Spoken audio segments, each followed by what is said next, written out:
जैसे ही बाहर तूफान बरपा हुआ, लिली और ईलारा बातें करने लगे।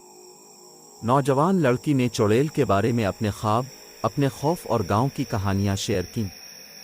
ईलारा ने गौर से सुना।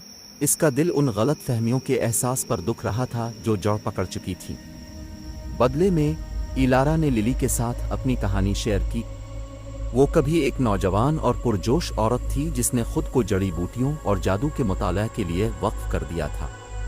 लेकिन एक अलमनाक वाकया सामने आया जिसकी वजह से वो सब कुछ खो बैठी जिसे वो अजीज रखती थी। दर्द ने इसे तन्हाई की तरफ धकेल दिया था। इसकी ताकतों ने इसकी परवरिश की थी लेकिन इसे दुनिया से अलग थलग कर दिया था। जो जो रात ढलती गई, गरज चमक अब थम गया और बारिश हल्की बूंदाबांदी में बदल गई। कॉटेज की दीवारें गर्म जोशी और समझ बोझ से गूंज रही थीं। लिली ने दरियाफ्त किया कि अफवाहों और कहानियों के नीचे ईलारा एक शरीर जादूगरनी नहीं थी बल्कि एक हमदर्द रूह थी जो दुख से दागदार थी। तुलू फजर के साथ लिली ने ईलारा को अलविदा कहा। वापस आने का फैसला करते हुए लिली ने गांव वालों के साथ अपनी नई दोस्ती का इश्तिराक करने का वादा किया। जैसे ही वो सूरज की रोशनी में वापस आई, नौजवान लड़की ने अपने दिल में एक नई हिकमत और अज़्म पैदा किया। अपनी बात के मुताबिक लिली गांव वापस आई और चुड़ैल के साथ अपनी गैर मामूली मुलाकात का जिक्र किया।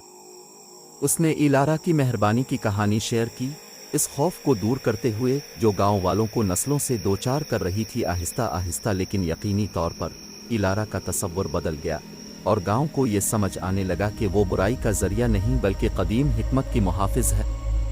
इस दिन के बाद ईलारा का कॉटेज इल्म सीखने और शिफा देने की जगह बन गई। गांव वालों ने इससे रहनुमाई हासिल की और बच्चे भूले हुए वक्त की कहानियां सुनने के लिए इसके पास आते। चुड़ैल और गांव वालों ने अपनी नई जिंदगी को परसुकून पाया, हमेशा के लिए अपनी तकदीर बदल दी। दोस्तों, ये थी एक फर्जी कहानी जिसे मस्नूई ज़हानत के जरिए तहरीर और तख्लीक की गई थी। अब भी ऐसी कहानियां मस्नूई ज़हानत के जरिए तख्लीक कर सकते हैं, बस आप ज़रूर कोशिश करें। मेरी इस काविश को लाइक करें और चैनल को सब्सक्राइब करें। शुक्रिया।